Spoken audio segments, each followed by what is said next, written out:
Mans vārds ir Māja Āboliņa-Thompsone, un šis ir podcasts vienkārši par zemi un būvēm. Šodienas tēma – ilgtspēja. Parasti ar ilgtspēju mēs saprotam visu, kas ir saistīts ar vidi, ar dabu, ar bioloģisko daudzveidību, ar gaisu, ko mēs elpojam, ar ūdeni, ko mēs dzeram. Taču korporatīvajā pasaulē ar ilgtspēju mēs saprotam ne tikai vidi. Mēs saprotam arī visu, kas saistīts ar mūsu darbiniekiem, kolēģiem, klientiem, mūsu gala patērētājiem, sadarbības partneriem, un mēs arī ņemam vērā to, kas notiek mūsu pārvaldības sfērā. Kamdēļ?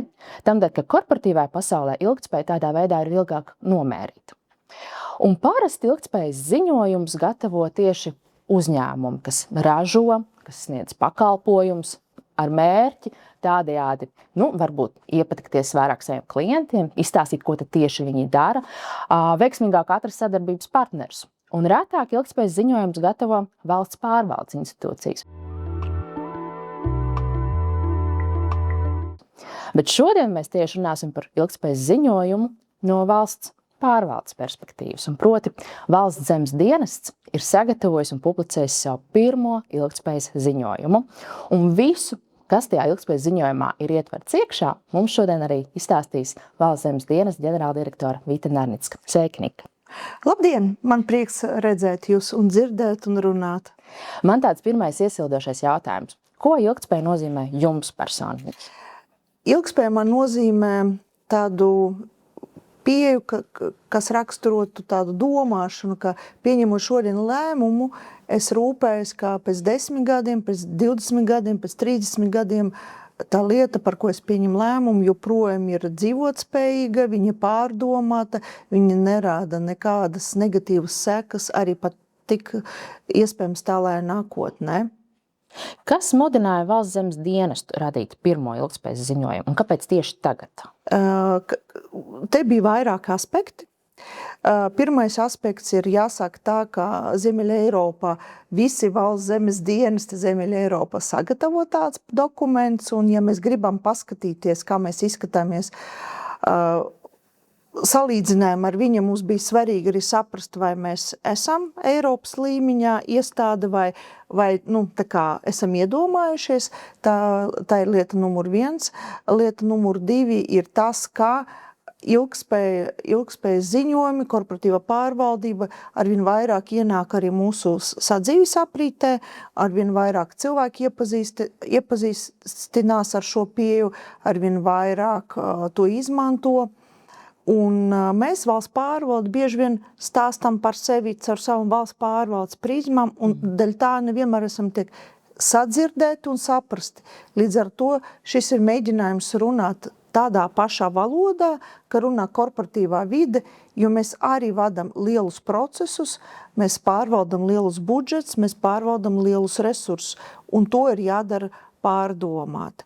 Un trešā lieta ir mana personiskā pārliecība, tā ir mana vērtība, ka viss, ko es daru, ir jābūt ilgspējīgākam, nevis labākam, modernākam vai dārgākam, vai lētākam vai ātrākam, bet tieši ilgspējīgākam, jo svarīgi ir tas, ka lietas, ko mēs izdarām, viņas ir paliekošas, viņas nav ne pārmērīgas, ne par lieku, tā kā pārāk maziņas. Jūs minējāt, ka jūs vēlaties salīdzināties ar Ziemeļa Eiropas līdzīgām organizācijām.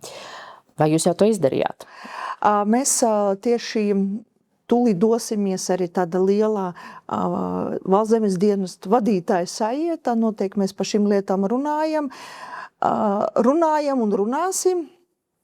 Jāatzīmē tas, ka mēs ar šo ziņu un savu pieeju varētu būt, ka uzreiz esam ielikuši nevis 1. vagonā, bet jau 10. vagonā, ļoti ātri braucošā vilcienā. Un, protams, mums stāv priekšā tā spēja un tā izpēte, tā kā tiešām beidzot salīdzināties ar Ziemeļa Eiropas un arī Centrāla Eiropas iestādēm. Ilgtspēju mēs tātad mēram pēc tādām 3 kājām, kas ir vide, kas ir sabiedrība un darbinieki un kas ir pārvaldība.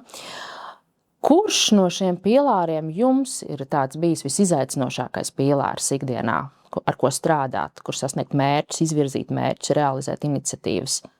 Pirmā un svarīgākā lieta tā ir pārvaldība. Nepavēlti visa sabiedrība runā par birokrātijas mazināšanu, vai birokrātijas mierināšanu vai atmešanu. Manuprāt, tas ir stingrs signāls visām valsts iestādēm, ka mums ir jāmaina savus procesus, un ka tie procesi rada jautājums mūsu klientiem. Otrā lieta, protams, ir sadarbība. Jo mēs dzīvojam pasaulē, kur sadarbības modeļi ļoti strauji mainās, un mēs zinām, ka publiskā pārvaldība izceļas ar savu izcilu konservatismu šajos jautājumos. Un vide noteikti arī valsts iestādēm ir svarīga lieta. Esmu novērojis, ka valsts iestādes un valsts iestāžu vadītāji ļoti maz pievērš uzmanību tieši vides jautājumiem. Atrunājieties vai ar citām svarīgākām lietām, tādām kā pārvaldība un sadarbība, bet neviens neticēs tavam produktam, ja viņš nav ražots atbildīgi. Un atbildīgi tas nozīmē arī pareizajā vidē.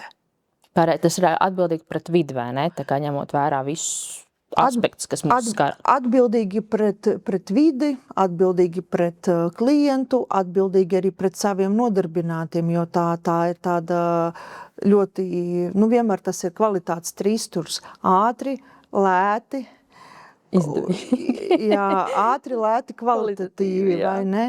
Un tas ir tas pats, mēs varam kaut ko ļoti ilgspējīgi ražot, bet pa ceļam izdedzināt savus nodarbinātos. Mēs varam būt ļoti atbildīgi pret nodarbinātu un pilnībā izdedzināt savus klientus. Un es varu par šādiem piemēriem runāt stundām. Es domāju, ka tas nav pieņēmami tā darīt. Jābūt visam ir savstarpējā līdzsvarā. Tad, principā, tas, ko es saklausu, kad Valsts zemes dienestam ilgtspēja savā ziņā ir liekam vienādības zīme ar vārdu atbildība. Jā, atbildība un profesionalitāte.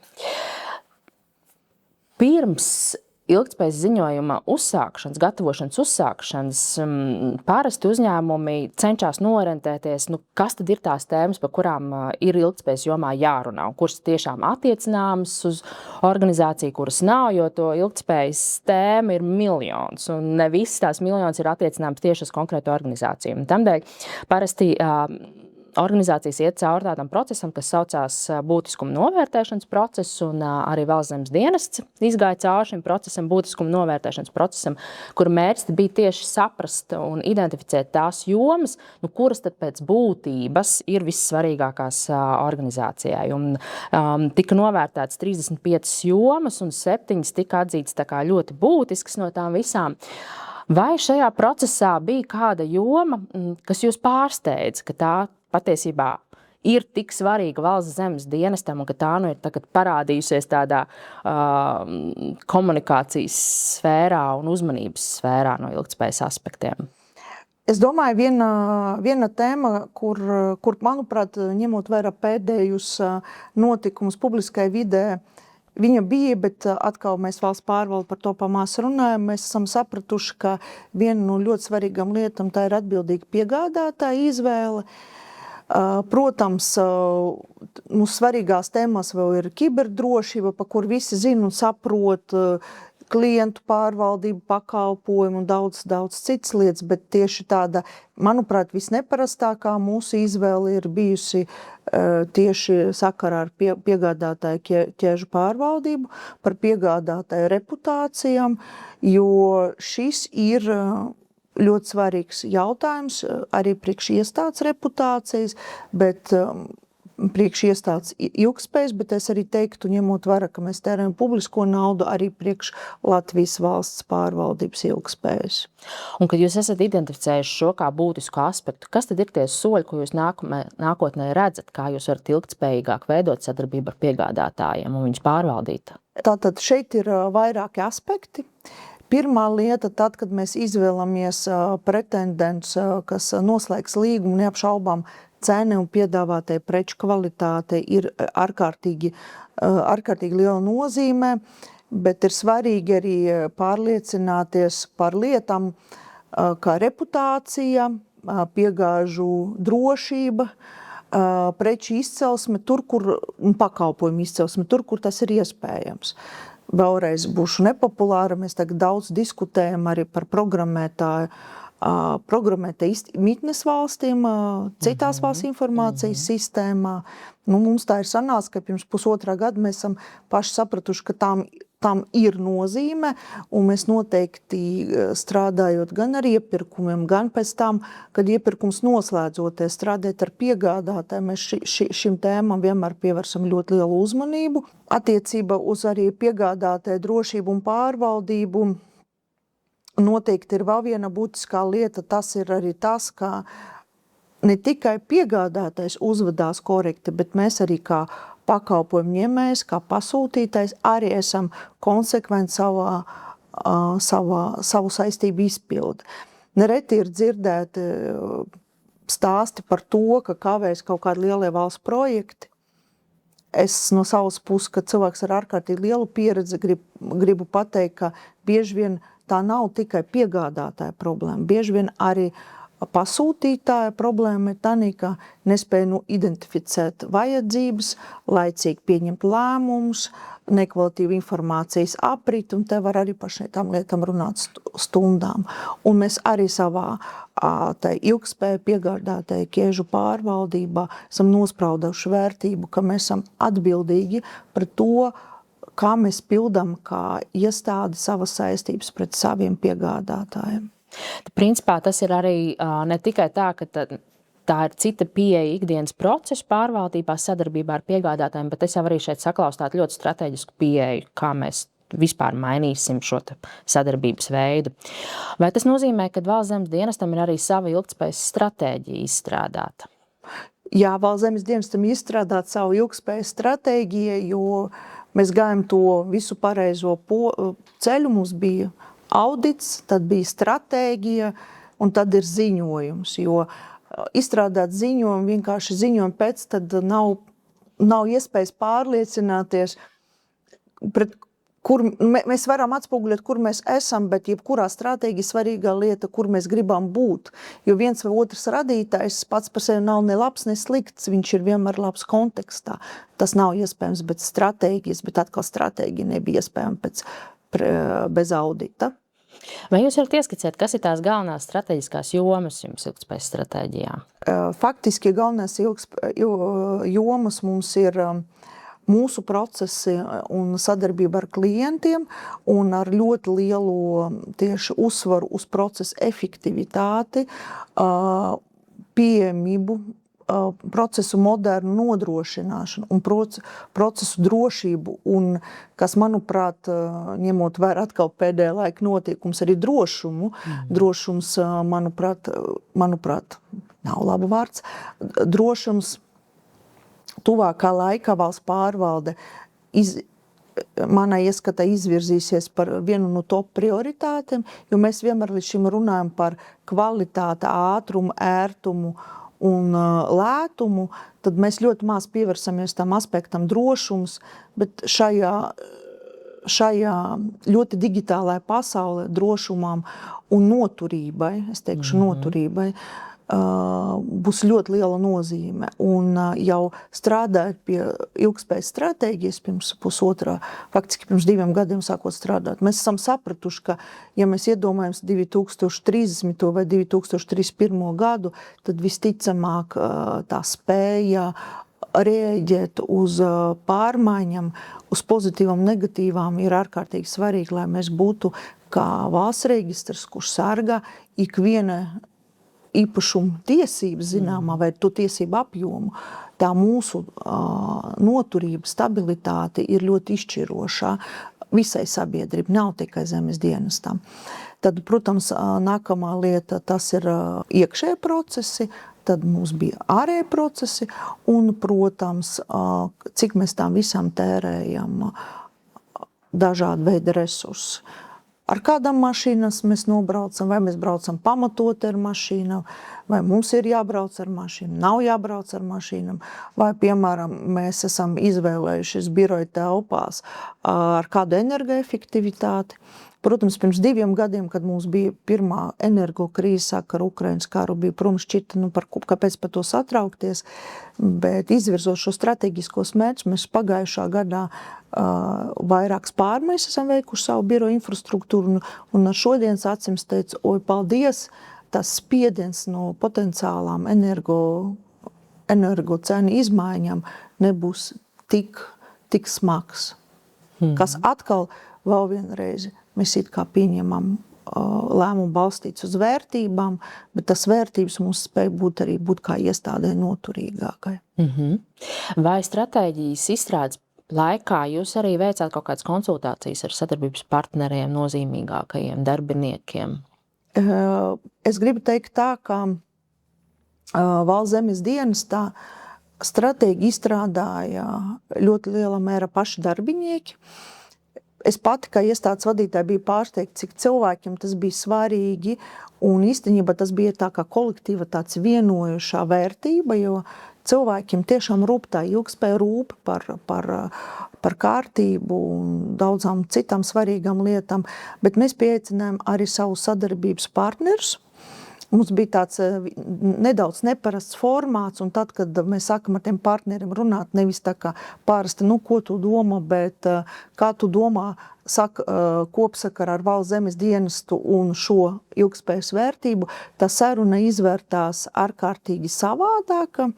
Es teiktu, ļoti pozitīvā un ar ļoti lielu iedvesmu mums pašiem attīstīties un mainīties. Vai bija kāda atgriezniskā saite, kas jūs visā tajā procesā pārsteidz un kas jums lika uz sev pastīties savādāk? Jā, jo viena no tām darbnīcām mums bija pieaicināta partneri no ļoti dažādām sfērām. Tajā skaitā arī partneri, kuri regulāri izsaka neapmierinātību vai arī prasa uzlabojumus. Un tas bija ārkārtīgi interesanti vērot, kāda starp viņam notika diskusija par to Valsts zemes dienestu, jo mēs bijām tā kā no malas skatījāmies.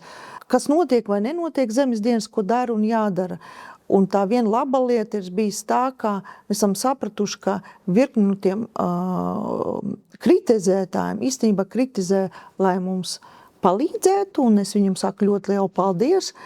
Un tas, kas bija arī pozitīvi, ka viņi savstarpēji nedaudz, tie konkrēti partneri apmainījās ar ziņām, un tad arī pateica, ka nav ko te pa dažām lietām īstenībā mēs paši pārāk latvieši esam, paši sev peļam pelnus uz galvas, un īstenībā, ja paskatās ārpus Latvijas teritorijas, ārpus varbūt tieši zemes dienesta vai zemes pārvaldības jautājumus citiem procesiem valstiskiem, ir, protams, kur attīstīties, bet ļoti daudz pozitīvas pārmaiņas, un viņi tā kā deva to tādu ticību, uzticību tam pārmaiņu. Tas bija tiešām ļoti pozitīvi. Bet, protams, mēs bijām nedaudz satraukušies, ne jau tāpēc, ka negribēs dzirdēt kritiku, bet kritika vienmēr ļoti labi. Bet svarīgi, ka tā kritika pēc tam aiziet konstruktīvajā gultnē. Un šajā reizē mums tas tiešām bija izdevies. Mēs pat bijām gandarīti, tas es teiktu tā, kas ir parasti nevienmēr izdodas tādos sarežģītos formātos. Tas droši vien nozīmē arī to, ka pēc šīs pozitīvās pieredzes un drosmīgās pieredzes, jo ne katrs spēj un ir spējīgs un pat griboši ieklausīties savos kritiķos. Jums ir arī kaut kāda vīzija par to, kā tad vēl nākotnē vēl vairāk tad spēcināt sadarbību ar šiem ļoti svarīgajiem partneriem? Mums ir skaidrs, ka ir jāturpina diskusijas ar nozarēm, ar dažādām nozares pārstāvjiem, un mums tieši ir ļoti pozitīvi iedvesmi iedod tieši akademiskā vide, jo skaidrs, ka zemes dienesta jautājums, tipaši, kas saistīts ar dažādiem inženiertehniskiem darbiem, akademiskām viedokļiem, ir ļoti būtiskā nozīme.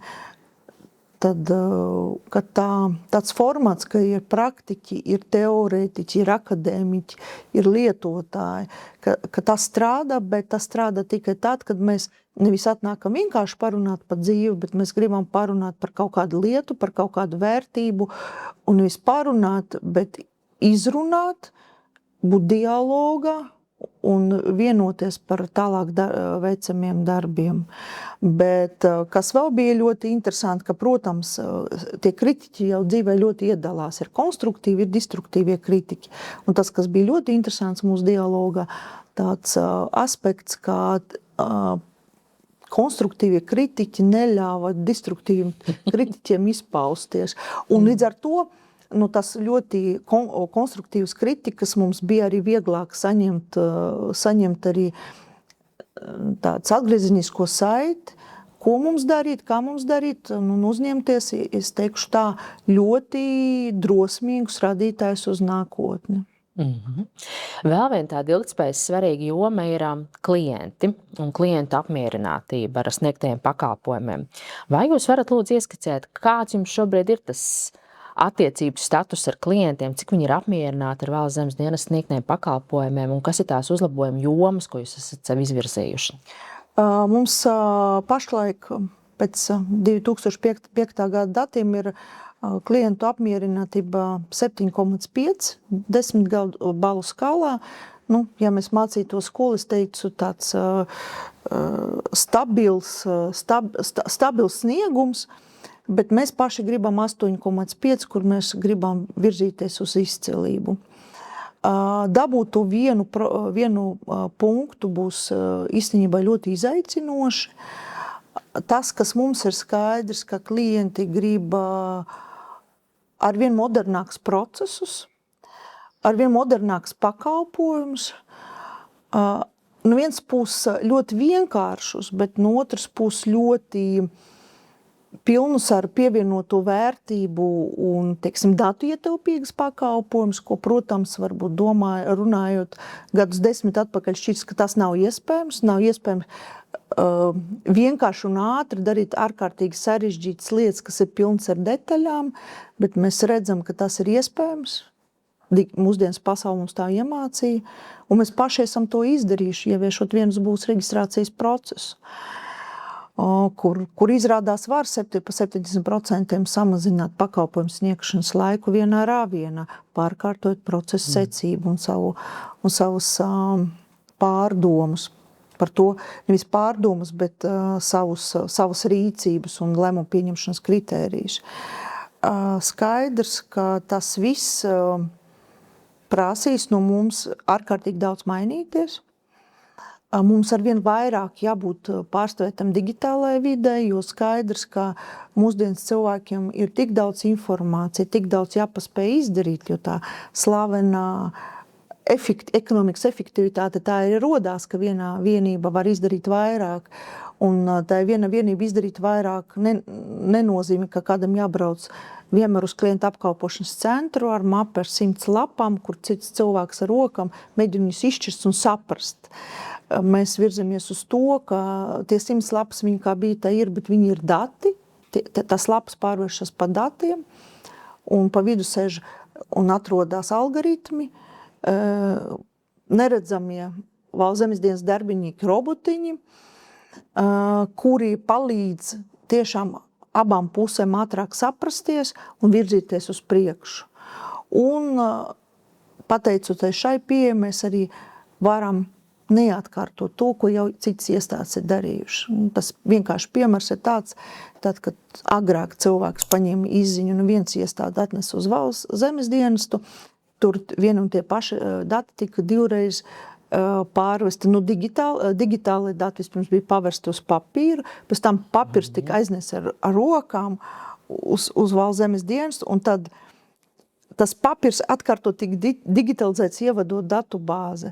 Bet mēs paņemam un vienkārši saslēdzam visas datu bāzes, un tad cik divas pārvērtības no digitāla uz papīra, no papīra uz digitālu mēs to izņēmām. Un tas, man liekas, tikai stāstot, cik tas ir gāri, bet dzīve tas vēl vairāk. Un tas ir ļoti vienkārši piemērs, ko es saku, bet principi tie paši vien ir, un viņi pašlaik arī iebūvēt mūsu ilgspējas stratēģiju, un tieši tā pakalpojumā pārvaldības un pakalpojumu sniegšanas uzlabošana, ka ir daudz lietas, kur var darīt pilnīgi savādāk. Klientiem nav jāzina, cik agrāk tur bija dokumenti, mums ir jāsaņem datus, un mums ir jāspēj ar viņam cieņpilni strādāt un pēc iespējas ātrāk. Bet vai, teiksim, tik strauja digitalizācija, vispār pārēj uz digitalizāciju, kaut kādā ziņā neatstāja ievainojami to sabiedrības grupu, kur varbūt tā digitālā vide nav nemaz tik pieejama? Es domāju, seniori, piemēram, laukos. Tātad divas lietas. Valsts zemes dienas joprojām pieņem 14 vietās visā Latvijā. Mēs, protams, būtiski esam samazinājuši pieņemšanas laiku, vienkārši cilvēki nenāk. Bet mēs, piemēram, rūpējoties arī par klienta ērtībām, nodrošinām pierakstu uz laiku, kas vieniem šķiet no tā, bet citiem atkal palīdz plānot laiku. Un to, ko es gribu no savas puses pateikt, ka nav tā, ka visi seniori atrodas nenormāli digitālā plaisā.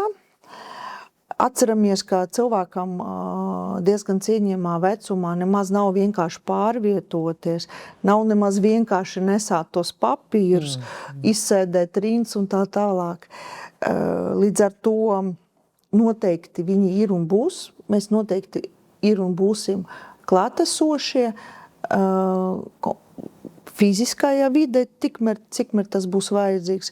Bet vēlreiz saku, daudzos gadījumos tam nav pamatojumi. Piemēram, pašlaik būvniecība notiek pilnībā digitālā vidē, un taču nedzīsim mēs to senioru kaut ko izdrukāt no sistēmas un es uz Valsts zemes dienas, un tas būtu noteikti nepamatot. Mēs no savas puses arī ļoti daudz strādājam gan vienotiem pakalpojumu sniegšanas tīkliem, gan ar bibliotekāriem, lai arī viņi būtu iepazīstināmi ar mūsu klientu apkalpošanas iespējām digitālajā vidē, tā skaitā, lai tam senioram nav jābrauc kaut kāds kilometrs, bet varētu aiziet uz tuvāku bibliotēku. Bet tā pati digitalizācija arī, manuprāt, palīdz tiem cilvēkiem, kuri varbūt atrodas digitālajā plaisā, jo daudzos gadījumos cilvēks pat nenojauš, ko iestāde sadarbojas, sistēma līmeņi izdara viņu vietā. Tas ir mūsu lielākais sapnis un tuvāka liela pārmaiņa, ko mēs gribam izdarīt, pilnībā pārveidot mūsu pakalpojumu portālu, Kadastrs LV, kurš pirms 15 gadiem bija ļoti moderns, bet kopš tās reizes nepiedzīvoja būtiskās pārmaiņas un skaidrs, ka viņš jau vairs nav tik moderns. Un šogad un nākošais gads būs ļoti liels pārmaiņas, kas, manuprāt, arī ļoti vienkāršos dzīve arī klientiem. Vai jūs redzat, ka mākslīgais intelekts varētu jums nākt palīgā visā šajā digitalizācijas ceļā un kas būtu tās lietas? Mēs noteikti, kas attiec uz mākslīgo intelektu, mēs jau vairākus elementus izmantojam no mākslīgā intelekta, jo tas nav noslēpums, ka Valsts zemes dienestam dati ir iekrāti no 90. gadiem, kur cilvēki ievadīja datus no papīra. Un mēs varam iedomāties, un tas notika masveidā, liela intensitāte. Jūs varat iedomāties, ka tur ir diezgan daudz kļūdas, gan bija rastas tajā laikā, kad cilvēki radīja rakstot uz dokumentus, pārrakstīšanas kļūdas, neprecizitātes, tad mēs arī ievadot arī kaut kur gan jau esam pārrakstījušies. Tas ir tikai cilvēciski, jo visi cilvēki rakstot vai pārrakstot pieļauj kļūdas, tīpaši, kad mēs strādājam uz apjomu, nevis uz kvalitāti. Protams, kvalitāte vienmēr rūpē, bet skaidrs, ka apjoms ir prevalē. Tad mēs tieši tagad bijām sadarbībā ar Rēzeknes tehnoloģijas augstskolu tobrīd, tagad tas ir Rīgas Tehniskas universitātes filiāle. Mēs esam kopā ar viņiem izveidoja tādu modelīti, mākslīgu intelektu rīku, balstīt modelīti, kur mums palīdz saprast, vai mums ir vai nav kļūdas dažos datos. Un tas modelis iziet cauri, un pateicoties tam mēs esam veikuši tādu datu labošanu, ko mums ļauj normatīvie akti. Protams, ir tāds kļūdas, kur tur ir jāvērš cits process, bet īstenībā ļoti daudzos gadījumos mums izdevās tiešām salabot lietas pilnībā negrozot normatīvo regulējumu, jo, piemēram, vienkārši lietas kādreiz kadastrā dažas būs bija sazīmēts, ka 3 stūrītes, kaut kur zemes gabali ir 3 stūrītes. Tagad mēs, pateicoties tā mākslīgām intelektam, varējām uzzīmēt konturu, kur tā būve tiešām atrodas. Un tāds daudz dažāds maziņas lietiņas, bet katra lietiņa, kas padara mūsu datus par kvalitatīvākiem, palīdz mums piepildīt mūsu galveno lietu, savu misiju, ko mēs redzam, ka mēs esam strateģiskais partners attīstībai un viedie lēmumu pieņemšanu pa Latvijas zemi un būvēm, un bez kvalitīviem datiem tas noteikti nav iespējams.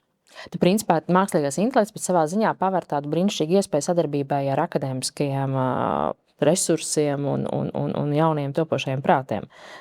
Jā, un cik es noprotu, šī sadarbība arī konkrētām zinātniekiem bija palīdzoša viņu zinātniskajā darbā, mums viņi bija palīdzoši absolūti praktiskajā lietā, un es domāju, ka mākslīgais intelekts ļoti mainīs pasauli, bet ne tāda veida, kā par to visi runā. Mākslīgais intelekts radīs mums dažādas jaunas iespējas, tā kā, piemēram, man šitā stāstīt, sadarbojas ar akademisko vidi, viens puses veicināt, teiksim, dažādu veidu algoritmu izstrādi, bet no otras puses mums nevis vienkāršot, bet uzlabot mūsu dzīvi un darbu.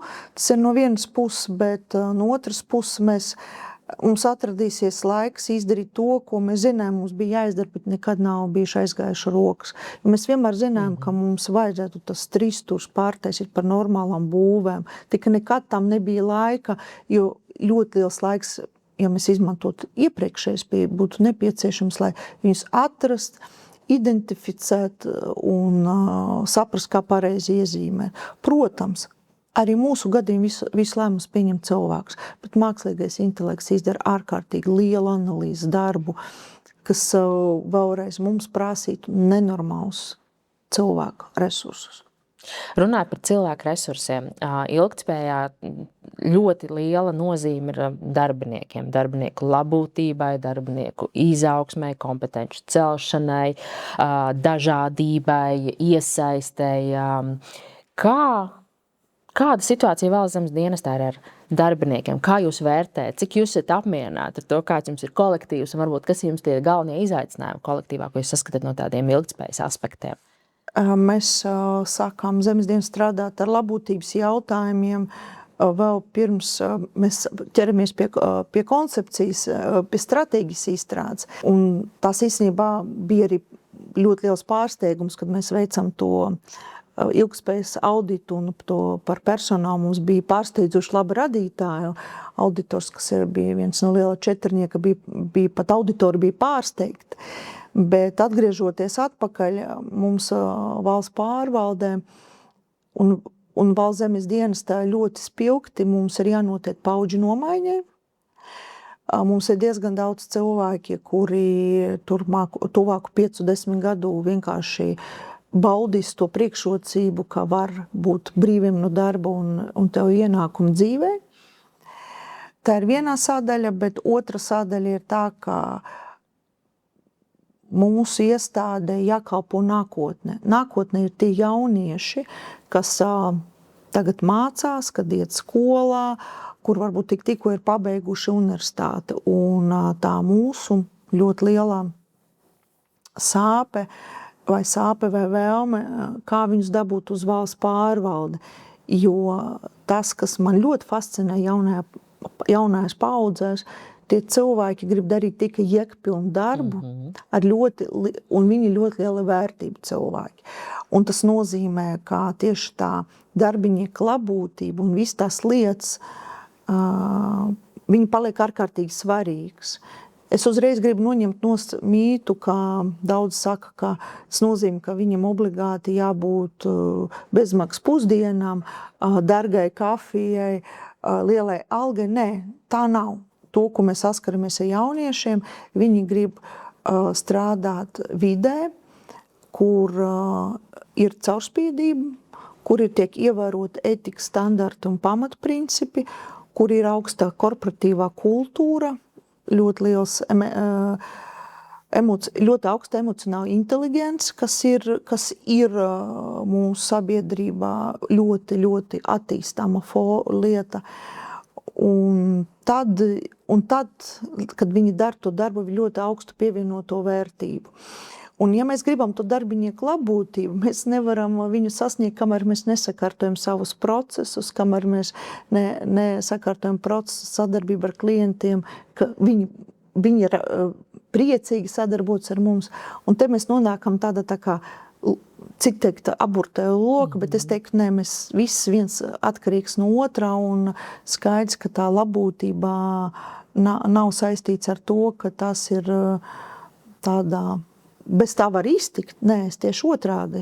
Bez tā nevar iztikt, jo mums vajadzīgi darbinieki, mums vajadzīgi noturīgi iestāde. Iestāde veido darbinieki. Iestādes noturība veido noturīgi, motivēti darbinieki. Un bez tā visa mēs nekur tālāk netiksim savā attīstībā un ilgspējā viennozīmīgi. Kā jūs redzat, kas ir tas, kas var šos jauniešus piesaistīt Valsts zemes dienestam? Tas, kas jaunieši var piesaistīt Valsts zemes dienestam, atšķirībā, es vienmēr tā kā ar savu prizmu vērtēju. Tad, kad man bija 18, 20 gadi, es biju priecīga, ka man būtu vispār kaut kāds darbs, un ja viņš kaut cik saistīts ar manu studiju profesiju, tas ir vienkārši bija izcila. Tā bija tajā laikā. Mūsdienas jaunieši daudzi pieiet krietni atbildīgāk tam, kas viņi studē, tāpēc viņi pa laikam pārtrauc, saka no jauna saprotot, ka nē, tas nav mans. Un to, ko viņi vienmēr pasaka, ir pirmā lieta. Es gribu darīt tādas lietas, kas ir svarīgas lietas, bet es darbā gaitā gribu apgūt un iegūt tādas prasmes, kas būs vajadzīgas arī citās industrijas un citas darba vietas, jo viņi noteikti uzskata, ka tas ir traģiski vai slikti, ka man būtu visu mūžu jāstrādā vienā darbā vietā. Neiespējami. Neiespējami. Un viņam ir svarīgi iespēja attīstīties un darīt kaut kāds, es teikšu, prātam neaptverams lietas. Ko mūsu gadījumu tas nozīmē? Mūsu gadījumu tas nozīmē, ka, un mēs to redzam, ka mēs, piemēram, 2024. gada nomainījām savu kadastra kartes ražošanas rīku. Mēs paņēmām tādu pasauli diezgan atzītu atverta koda rīku, kurā ir ļoti liela brīvība eksperimentēt, tāpēc, ka cilvēki paši var kaut ko konfigurēt, kaut ko spēlēties, un mēs nodrošinām iespēju viņu spēlēties, saprast, kā darīt. Līdz pat tādai lieta, ka katrs mums tas inženieris, kas strādā ar šo rīku, var pielāgot savu darbu virsmu tā, kā viņam ir ērtāk strādāt. Nevis tā, kā kāds viens izdomā, un tad pārēji 50 tā strādā. Nē, tieši otrādi. Katrs izdomā savādāk. Un mēs, piemēram, redzam, ka šajā pozīcijā mums nāk ārkārtīgi daudz jaunieši pēc universitātes, jo viņi saskata, ka spēja rādīt geotelpiskos datus modernē Rīga, kurš ir nevis bija ļoti ejuši 10 gadus atpakaļ, bet kurš tieši tagad piedzīvo to savu strauju pieprasījumu izaugsmi, tad viņi ir ārkārtīgi priecīgi, tad viņi nāk, mācās, eksperimentē, piedāvā pilnībā kādreiz vienkārši, bet ģeniālas idejas un tā tālāk.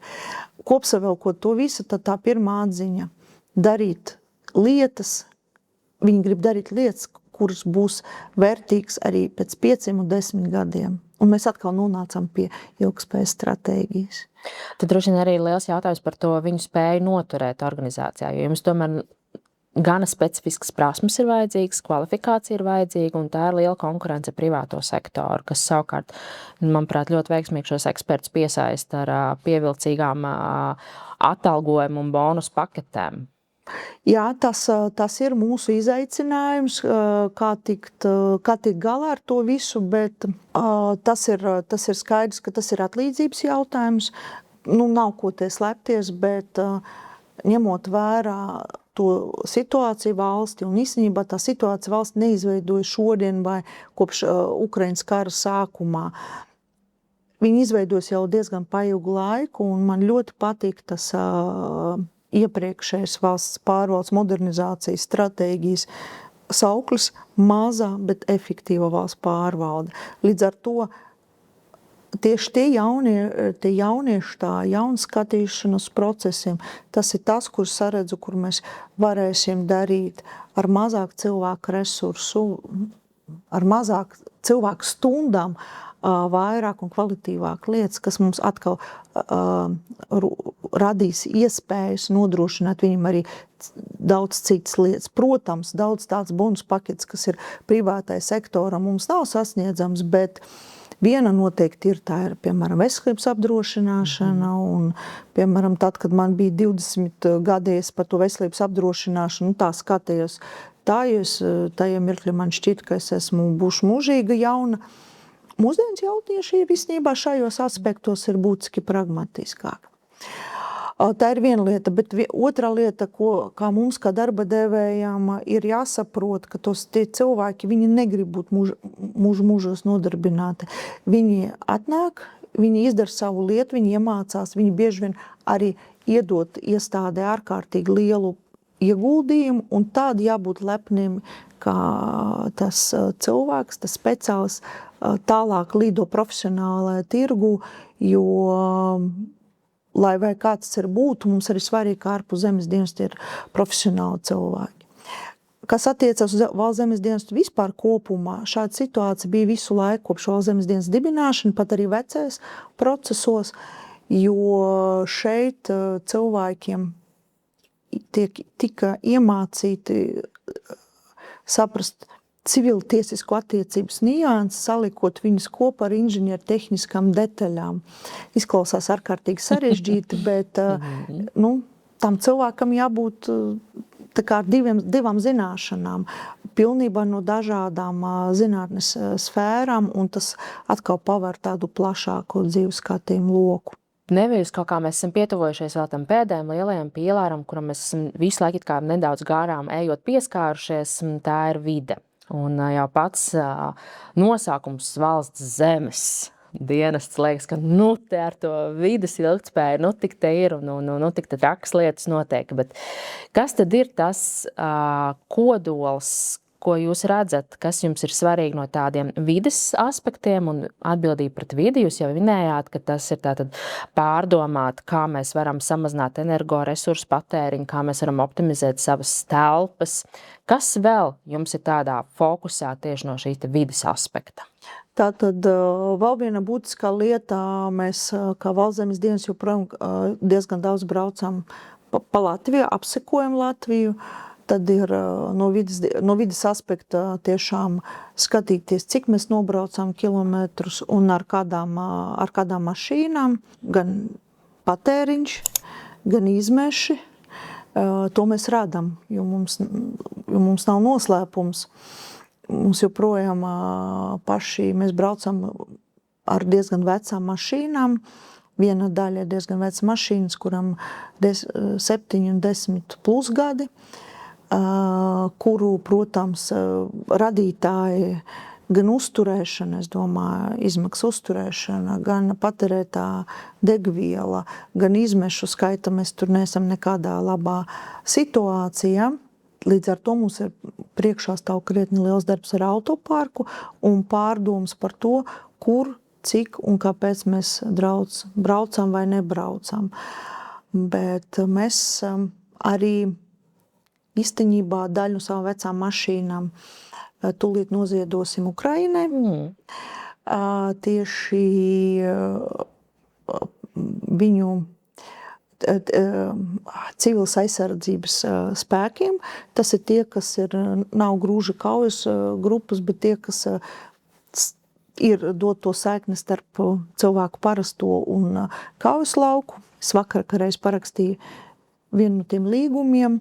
Jā, mēs mainām autoparku un mēs arī ejam uz tādu diezgan palielu samazināšanu un mēs sākam pāriet uz elektromašīnām, kas mums atkal dod, piemēram, Rīgā, mums noteikti rodās baigi lielais ietaupījums uz tā vietā. Pa visu Latviju mums ļoti uzrodās laiks, lai izpildītu vienu darbu, jo mēs varam braukt par sabiedrisku transportu jostām. Un Rīga ir tīpaši cilvēki saka, ka, ja tam, kam tev agrāk vajadzēja 2 stundas, tu var tam tērēt stundu, mēs runājam par to pašu efektivitāti, vai ne? Tā ir tā ilgspēja. Un, protams, ņemot vērā atkal tos notikumus, kas pašlaik notiek, degvielas sadārdzinājums, un tad vismaz šajā aspektā, kur mums elektromašīna, mums visi ļoti paredzami izdevumi. Un, protams, viena nobraukta kilometrā no enerģijas izmaksas, viņam, protams, ir nesalīdzinām mazāki nekā tām vecām mašīnām. Tā ir tā kā vienā sastāvdaļa, un vēl viena sastāvdaļa, par kuru tādu varam bišķiņi ķiķināt, tā ir atkritumu šķirošana. Jo, protams, ofisos pārsvarā rodās papīrs un vēl kaut kas, bet tajā vēl kaut kas ir daudz ko darīt. Tajos sīkumos, vai ne? Jā, tajos sīkumos, jo vēl vienu reizi, lai saražot tas pašas baterijas, visu LED lampiņas, visu, ko mēs patērējam tā tālāk, mēs izmantojam ļoti daudz dabas resursus. Un tā zeme mums ir viena. Un viņi iedot visam nākotnes paudzēm vien tāpat vienu. Un būtu stulbi, ka mēs viņu pilnībā tagad visu izēdām un izmetam miskastē. Ja mēs tagad iekāptu laika mašīnā un atgrieztos šajā pat vietā pēc 10 gadiem, kas būtu tas, ko jūs stāstītu par Valsts dienestu un ilgtspējas aspektu? Tās 3 lietas, ko jūs lepotos, kas ir padarītas? 3 lietas būtu tādas, ka Valsts dienests ir faktiski tāda datu reģistrātora, dažādu sarežģītu procesu un procedūru pārvaldītāji un atbalstītāji, kā daudziem cilvēkiem šķiet, esam kļuvuši par organizāciju, iestādi, kurā agregē un apkopo daudz datus par zeme, būvēm un viss, kas ap to saistīts. Starp citu, visticamāk, arī virs zemes un apakšzemes varbūt arī tā. Skatīsimies, kā tehnoloģijas attīstīsies. Ne visos gadījumos, kā tas ir bijis iepriekš, datu avots būs mūsu cilvēku veiktie mērījumi, izpēc un tā tālāk. Atslēgas lieta būs agregātors. Respektīvi, mēs spēsim sasūkt, dabūt, apstrādāt, kvalitatīvi, uzticami, pateikt jā. Šeit tiešām ir šī kā būva, un viņi tiešām ir 4 stāvi, un tiešām katrā stāvā ir elektrība. Vienkārša lieta, bet nav nemaz tik vienkārši. Tas ir viena lieta. Otrā lieta, ka Valsts dienests ir kompetenci centrs viss par tām, es teiktu, geotelpiskiem datiem vai visiem datiem, kas ap zemi un būvēm. Un šiem datiem ir ļoti interesanta daba, kas ir nevienā cita nozara gandrīz nesaskarās. Dati ir gan tādi tā kā teksta dati, kā sāk IT cilvēki, kur ar tekstiņu kaut kas aprakstīts, bet tie dati arī ar koordinātēm, ar geometriju, ar 3D. Un tas visai iet kopā, un to jāspēj kopā apstrādāt. Es gribētu, lai pēc 10 gadiem mēs runātu, ka mums ir Latvijas 3D modelis, kuru pieejamu uztur, būve attīstā Valsts dienests. Paldies jums, Mišvit, ka jūs izvedāt mūs cauri tādiem stratēģiskām vīzijām, cauri tādiem 3 lieliem pīlāriem no Valsts dienesta perspektīvas puses. Kā tad jūs redzat gan pārvaldības aspekts un izaicinājums organizācijā, gan sadarbība ar klientiem, sadarbības partneriem, piegādātājiem un pašu darbiniekiem, gan arī jūsu attieksmi pret vidi. Un, mīļo skatītāji, ja tevi interesēja šī tēma ilgtspēja Valsts dienestā, un ja tu vēlies paskatīties vēl mazliet vairāk, dziļāk, precīzāk, jau konkrētos skaitļos, konkrēti aprakstītos izaicinājumos un nākamajās aktivitātēs, un pat aprēķinātā CO2 pēdā, ko rada Valsts dienests, tad tu noteikti aizej atrod, kur tad īsti atrodas Valsts dienesta pirmais ilgtspējas ziņojums, un tas noteikti būs kaut kur tepat lejā pie komentāriem. Izpēti to un dod savu ziņu atgrieztisko saiti atpakaļ. Kā tad tev šķiet? Kā tad tas viss kopā izskatās? Paldies! Paldies! Un līdz nākamai tikšanai! Pēc 10 gadiem!